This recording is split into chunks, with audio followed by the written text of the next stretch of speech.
డోర్బైకి స్వాగతం. నిన్న drift watching ఒక ఎగ్జాంపుల్ చూసాం. డ్రిఫ్ట్ యొక్క రెండో మెథడ్ చూద్దాం.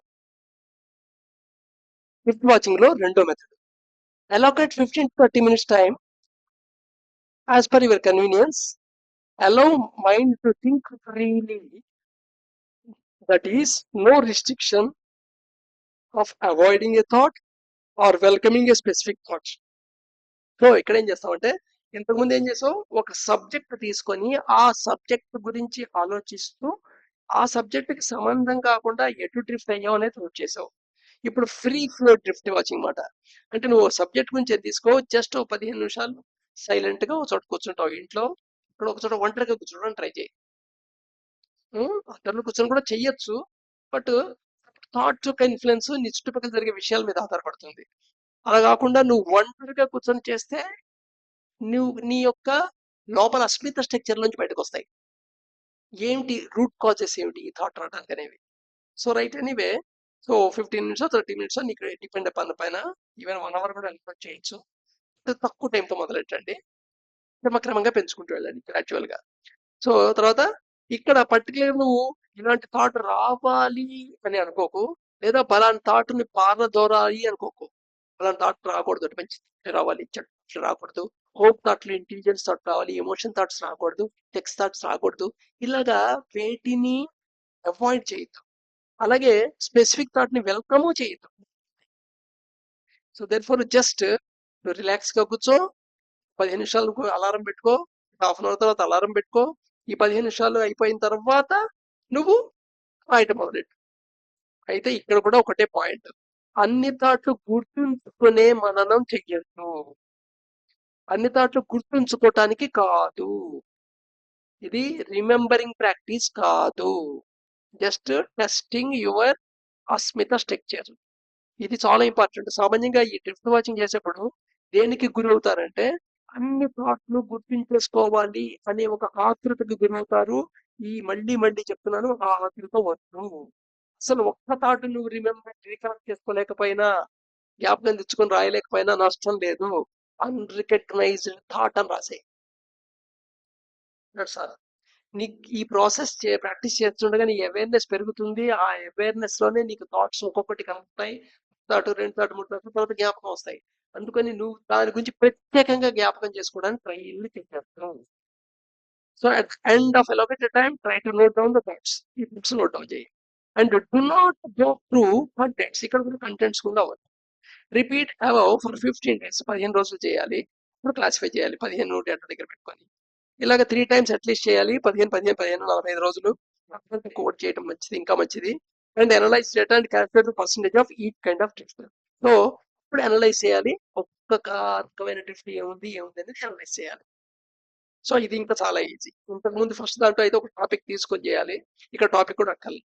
జస్ట్ ఒక 15 రూపాయల సెకండ్, ఎన్ని నిమిషాలు నీకు కుదిరితే 6 నిమిషాలే, ఏ టైంలో కుదిరితే ఆ టైమే.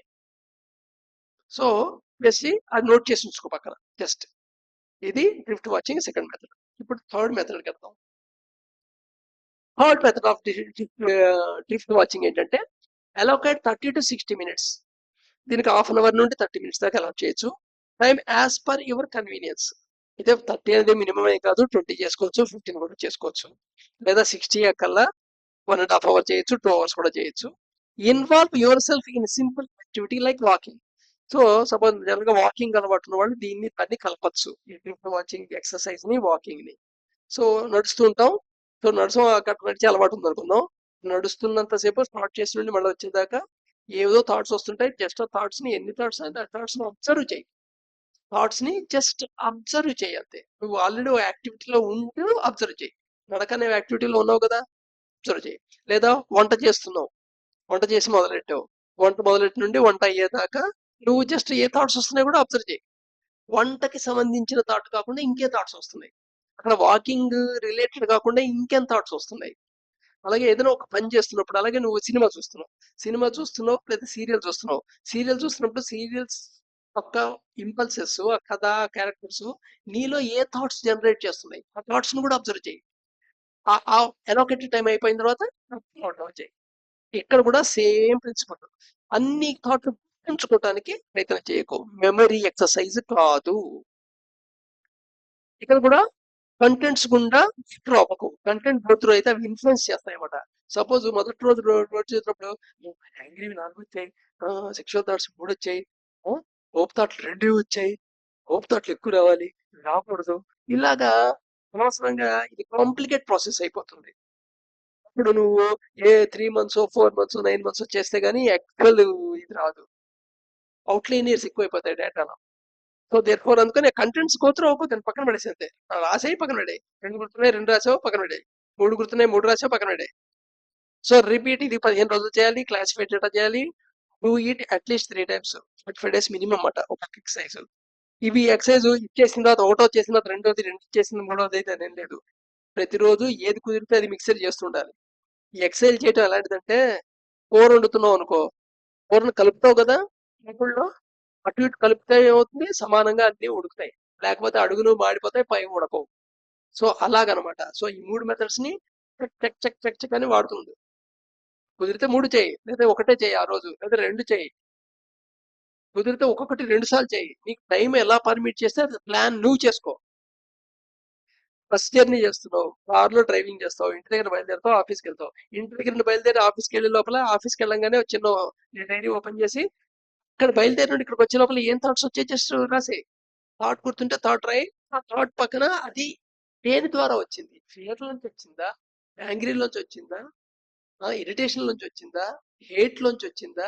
ఈజీగా గుర్తుపడతాం. సెక్షువల్ థాటా? ఈజీగా గుర్తుపడతాం. ఇక్కడ రిలేట్ ఏం చేయక్కల. నువ్వు వస్తుంటే దావలో ఎవరో అమ్మాయి కనబడింది కాబట్టి సెక్షువల్ థాట్ వచ్చింది. దావలో వెళ్తుంటే నాతో దెబ్బలాడినట్టు కనబడ్డాడు కాబట్టి నాకు హేట్ వచ్చింది. ఇలాగ ఇంపల్స్ కాదు ఇక్కడ ఇంపార్టెంట్. సో ఏ థాట్స్ వస్తే జస్ట్ జెన్యున్ గా ఎన్ని థాట్స్ వస్తే ఆ థాట్స్ రాసేస్తాం. సో క్లియర్ అయింది కదా. ఇక్కడ కూడా అనలైజ్ చేసిన తర్వాత పర్సంటేజ్ క్యాల్కులేట్ చేయాలి. So 3 methods. తర్వాత 4గో మెథడ్ చూద్దాం. ఈ డ్రిఫ్ట్ వాచింగ్ 4గో మెథడ్ ఒక రకంగా డ్రిఫ్ట్ వాచింగ్ వల్ల నీకు జరుగుతున్న ఇంప్రూవ్మెంట్ తెలుసుకునే డ్రిఫ్ట్ వాచింగ్ మెథడ్ అంటారు దీన్ని. ఇది ఓవరాల్ డే సమ్మరీ కింద చెప్పొచ్చు. జర్నల్ రైటింగ్ అని కూడా అంటుంటారు దీన్ని. సో డైరీలో ఏం చేస్తావు అంటే జస్ట్ పడుకునే ముందు before sleeping try to summarise the day report. ఇవాళ డే రిపోర్ట్ సమ్మరైజ్ చేయి. In which centre the of mind you have. So ఆ రోజు ఓవరాల్ గా నువ్వు ఏ సెంటర్ డామినేషన్ గా నీకు పనిచేసింది అంటే ఇంటెలిజెన్స్ లో డామినేషన్ లో ఉందా, ఎమోషన్ లో డామినేట్ అయి ఉన్నావా, లేదా సెన్స్ ఆఫ్ వైటాలిటీలో డామినేట్ అయి ఉన్నావా?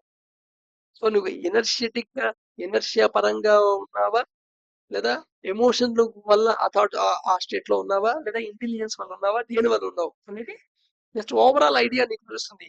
జరిగిపోయిన రోజు ఎలా గడిచింది అని రాయడం అన్నమాట. సో విచ్ సెంటర్ డామినేట్ అయిందని చూసుకో ఇక్కడ. అది రాయి. అయ్యో ఎస్ ఎం డామినేషన్ ఉంటుంది. ఎం డామినేషన్ ఎలా ఈజీగా గుర్తుపెట్టచ్చు. నువ్వు ఇర్రెగ్యులర్ మూమెంట్స్ ఉంటాయి అన్నమాట. కాలు పిల్ల అటు ఇటు తిరగడం, కూర్చుంటేమో కాళ్ళు ఊపుతూ ఊపుతూ కూర్చోవడం. సో పర్పస్ లేకుండా నువ్వు ఫిజికల్ గా యాక్టివిటీలో ఇన్వాల్వ్ అవుతావు. అది ఎం డామినేషన్ అనమాట. అలాగే ఈ హోప్ ప్లానింగ్ ఒక పని చేయడానికి కరెక్ట్ గా ప్లానింగ్ వేరు. ఆ ప్లానింగ్ లో ఈ నష్టాలు జరుగుతాయనే భయంతో దాని గురించి అవాయిడ్ చేయడానికి ఆలోచించడం వేరు. భయంతో ఆలోచిస్తున్నావు అంటే ఈ సెంటర్ అన్నమాట. అలాగే నువ్వు వద్దు అనుకున్న పనిలో ఇన్వాల్వ్ అయిపోతున్నావు అంటే ఎస్ సెంటర్ అనమాట.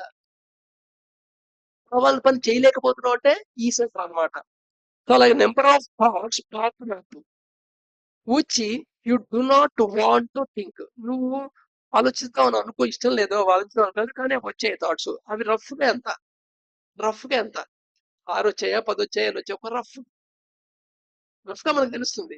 సో రఫ్ గా ఎన్నిసార్లు వచ్చాయి, ఎన్ని వచ్చాయి. Next number of times particular thought was repeatedly come more times. ఒక పర్టికులర్ థాట్ నువ్వు వద్దనుకున్నావు కానీ రిపీటెడ్ గా ఎన్నిసార్లు వచ్చింది.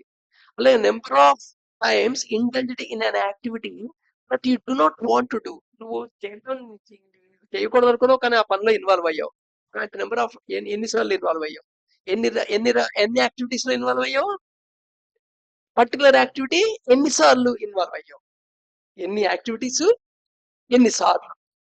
అలాగే థాట్స్ లో కూడా ఎన్ని థాట్స్ వచ్చాయి, ఎన్ని థాట్స్ నువ్వు వద్దనుకున్న వచ్చాయి, రిపీట్ అవుతున్న పర్టికులర్ థాట్లు ఏమిటి దాంట్లో. So whether you spend most time in debit accounts. Overall గా ఆ డేలో పాస్ట్ గురించి ఎక్కువ ఆలోచించి డెబిట్ ఫీల్ అయ్యావా? అలా చేసా, ఇలా జరగకుండా ఉండాల్సింది, అప్పుడు ఇలా జరిగింది, అప్పుడు ఇలా జరిగింది, ఇలా జరగకుండా ఉండాల్సింది, ఇలా ఉన్నావా? లేదా ఇమాజినేషన్ లో ఉన్నావా? ఫ్యూచర్ లో జరగబోయే దాని గురించి యాంగ్జైటీ ఫీల్ అవుతూ ఉంది దాని థాట్. సో ఇది ఓవరాల్ డే రిపోర్ట్ అన్నమాట. ఇది ఇలా 4 డ్రిఫ్ట్ వాచింగ్లు మీ యొక్క డైరీలో రాసుకుంటూ ఉండండి. దీనికి త్వరలో ఒక యాప్ డెవలప్ చేసి మీకు ఇంట్రొడ్యూస్ చేస్తాం. అది ఇంకా ప్లానింగ్ స్టేజ్లో ఉంది. Thank you.